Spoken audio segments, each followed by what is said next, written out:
Australia is about to get its first saint, but Mary MacKillop is only one among 850 good men and women to get the nod from this Pope, and every one of them has to be a proven miracle worker or have died for the faith.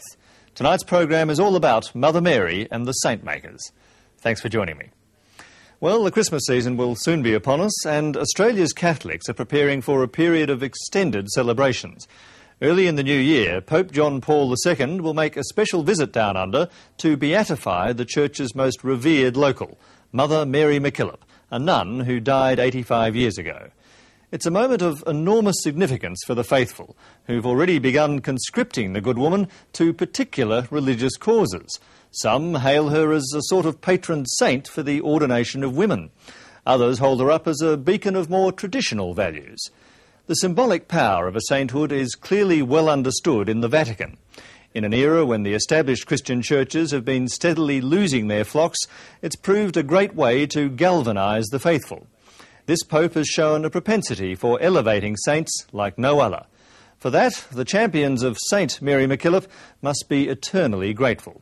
Liz Jackson reports on the extraordinary blend of faith and pragmatism behind the making of saints.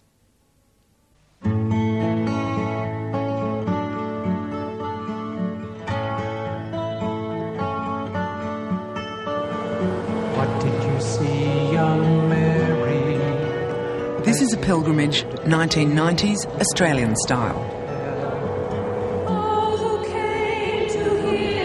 The pilgrims are a little unsure of the words. It's their first pilgrimage bus tour for Mary MacKillop. But there's no need to worry. Sister Elizabeth Brown has done the trip before. She's been a member of the Order of St Joseph's of the Sacred Heart for 50 years, the order founded by Mary MacKillop back in 1866.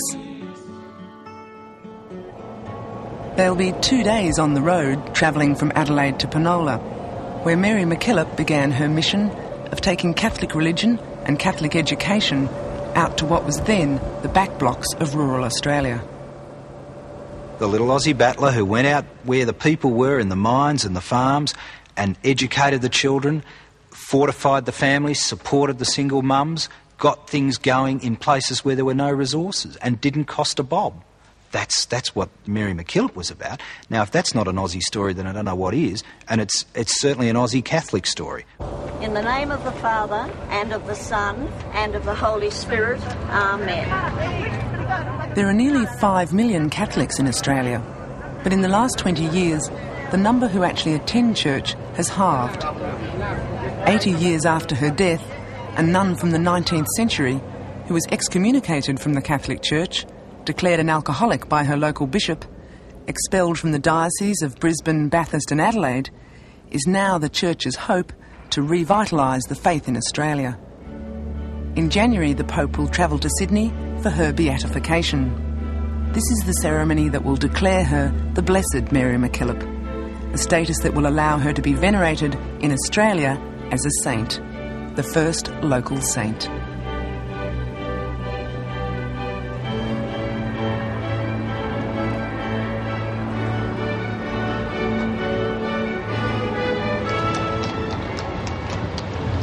Although all the saints of the Church belong to all of the Church, those of a particular country are claimed in a special way by that country. And the Church in some of the older countries have scores of saints and martyrs who represent a kind of a saintly resource on which the Church can draw. Hitherto, we haven't had our own saint in that sense in Australia, and so everybody's looking forward to this occasion when at last we shall have our own saint. Mary still needs one more miracle to join this heavenly throng, to be a full-blown saint of the Universal Church. According to the faith, it's God who makes a person a saint, but mere mortals have to decipher the signs and wonders that set apart the merely good from the truly holy.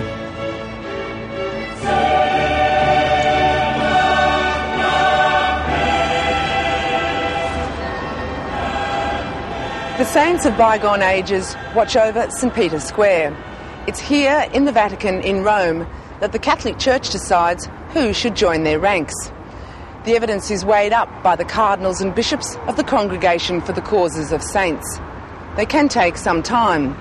Albert the Good was canonised in 1931 after more than 6 centuries of deliberation. But finally, it's only the Pope himself who can give the nod to sainthood.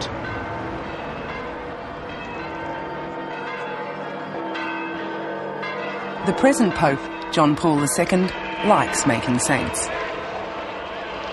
He's made more saints and blesseds in his time as Pope than all the other popes of the 20th century put together. Over 850.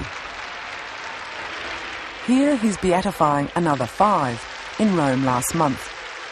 On his way to Australia to beatify Mary, he'll stop off in New Guinea to do it again. I think he comes out of a very romantic culture that's full of heroes and tragic stories and great self-sacrifice, and that tends to want a great deal of celebration. I mean, he's a great grabber of centenaries and anniversaries and all that sort of thing. He's got a rich sense of ceremony, and I think he understands that for a religion to really be alive in the hearts and minds of people, it's got to be part of their popular folk life. It's his particular conviction that there are many, many saintly people around, and have been for years and in recent times. But do you think if you turn out too many that you devalue the currency? Yes, I suppose it's theoretically possible. I don't think it's happened up to date. No one can touch the Catholic Church when it comes to exploiting the power and mystery of religious ritual. The 5-headed beatification has pulled a crowd of over 30,000. 7,000 have travelled from Chile just for this event. The Pope knows the power of these kind of events when he's evangelising the faith around the world, giving people their own saints. That's what he's doing in all sorts of ways around the world. He's saying that there are remarkable ways in which God is already present in our world, and they should be celebrated. You don't think it's good PR? Oh, it's certainly that. Although John Paul II has cranked up the pace at which saints are made, it can still take decades, if not centuries, for what's called the cause of a saint to succeed. In Mary MacKillop's case, it took the Josephite nuns 70 years to get her this far. We'd hoped, but it didn't know that it would ever come, it would ever come as it is today. Didn't never think it would ever come in our lifetime, The first step was to get the cause to Rome. Rome is the home of the Vatican, the seat of the Holy See, the heart of the Catholic Church. This is where the bulk of the work was done. Father Paul Gardner is a Jesuit priest from Melbourne. For the past 10 years he's been working here, full-time, making Mary MacKillop a saint. He's now packing up his papers. The job's done. My job was simply to tell the story in as great an amount of detail as I could manage. And her personality and her virtue emerges. It's like when the sun rises, you don't have to say to the sun, well, now you've risen, will you start shining? As soon as it rises, it shines. So as soon as Mary appears there, her virtue is evident. Nevertheless, it took Father Gardner 8 years and 3 volumes to prove it. Self-evident virtue is not enough for the Congregation for the Causes of Saints. They want proof of heroic virtue, and they've got a checklist. But there is a checklist of virtues that you have to satisfy, isn't there? I think it's faith, hope, charity, justice, prudence, tolerance and temperance. Fortitude and temperance, yes. Well, that's rather an afterthought, if you like, that you have to do a sort of little essay. It's about 100, 120 pages. Meeting each one of those. And you analyse the history of written from the point of view of each of those virtues.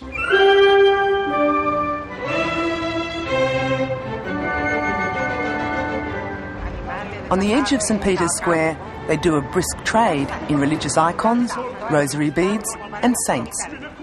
Over the road is where the Vatican makes them. This is the Congregation for the Causes of Saints.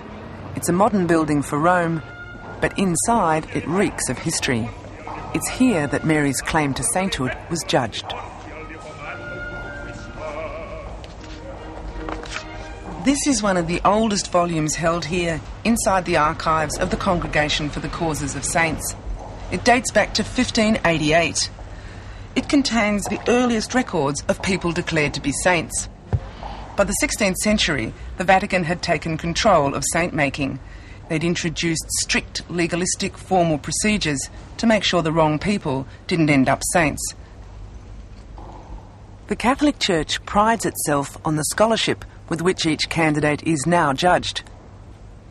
Other Christians venerate saints, but it's only the Catholics who, over the centuries, have evolved a system for vetting the candidates.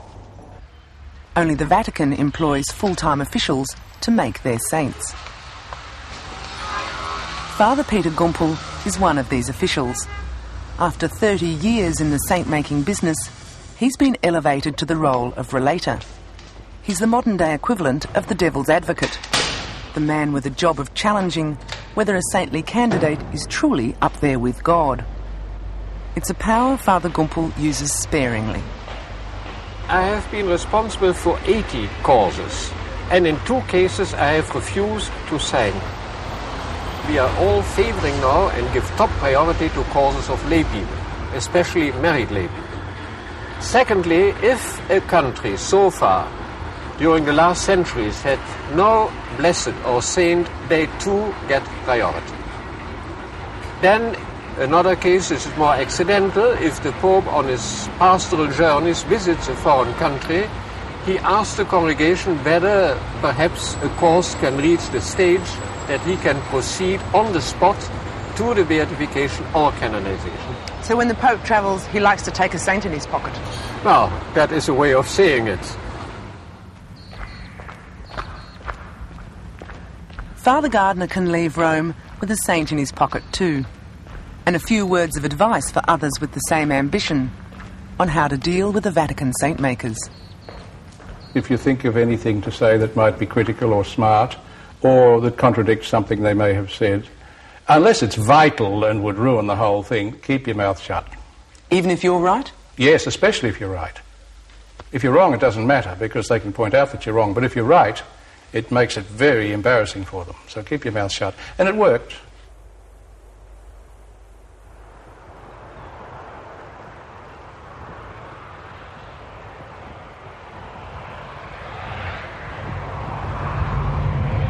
I come to Port Macdonald because it was from here that Mary left to do the real work for which she felt God was calling her. It's a feeling of awe, you know, to think that she who is now going to be saint, that we can stand on the very ground on which she stood. I don't know what she's talking about. Not like to tell the truth,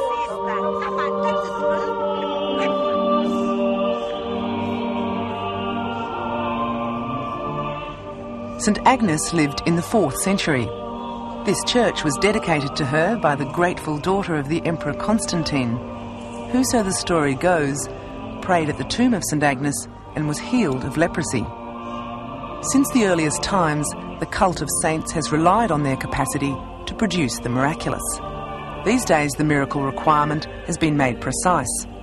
Having proved heroic virtue, you need 1 miracle to become a blessed, 2 to become a saint. It's God's way of letting the Vatican saint-makers know they've got it right. It's nice to have that little extra seal to say, well, humanly speaking, you've come to a conclusion, but there's also a divine seal through a miracle, which then makes it clear that the conclusions that you have reached are also given that divine backing. The tomb of Mary MacKillop lies in her chapel in North Sydney. For many who come here to pray, the faith in a miracle is their last hope. The list of pleas for the intercession of Mary MacKillop reads like a list of human woes: brain tumours, leukemia, marital breakdown, drug addiction. The faithful pin their hopes on the knowledge that Mary has an